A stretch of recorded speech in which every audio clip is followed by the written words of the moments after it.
तुम्ही पाहत आहात MCN न्यूज मराठी। दरवर्षीप्रमाणे याही वर्षी तेल्हारा तालुक्यातील हिवरखेड शहरामध्ये श्रावण महिन्याच्या पहिल्या सोमवारपासूनच शिवभक्तांसह ग्रामस्थांमध्ये कावड यात्रेचा उत्साह दिसून आला। सुरुवातीला माजी आमदार स्वर्गीय डॉक्टर काशा तिडके प्रवेशद्वारावर तिन्ही कावड यात्रेचे पूजन रमेश दुतोंडे, सौ सुलभा दुतोंडे, किरण सेदानी, गणेश वानखडे, संदीप इंगळे, रवी वाकोडे यांच्या उपस्थितीत करण्यात आले। सकाळी 10ला महाकालेश्वर कावड पालखी हजारो युवकांसह 501 भरण्याची सर्वात मोठी कावड यात्रा म्हणून पुढे होती।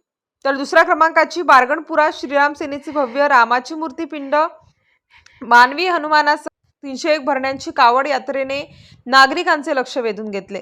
या निमित्ताने मराठा, खाटेक समाज, युवा स्वाभिमान संघटना, वंचित बहुजन समाज पार्टी, मनसे, शिंदे सेना, भाजयुमो तसेच महाकालेश्वर मित्रमंडळाकडून फराळाची उसळ, चहा, फराळी चिवड्याचे वितरण सर्वांसाठी ठेवण्यात आले होते। या प्रसंगी पोलीस पाटील प्रकाश गावंडे, रमेश भाऊ दुतोंडे, जमीरभाई पठाण, श्यामशील भोपळे, किरण सेदानी, संदीप इंगळे, महेंद्र भोपळे, राजू खान, शेख जमीर, मोईद जमादार, सूरज चौबे, उमेश टापरे, प्रकाश खोब्रागडे, शांताराम कवळकार, सतीश इंगळे, विनोद भोपळे, हिफाजत खान इत्यादीसह श्रीराम जाधव, प्रफुल्ल पवार, धीरज साबळे, गोपाल गिलबिले, बीट जमादार, विजय सोळंके साहेब, अमोल बुंदे, आकाश गजभार, पंकज माळी, क्राईमचे पाटील, गृहरक्षक दलाचे जवान मिरवणुकीत हजर होते।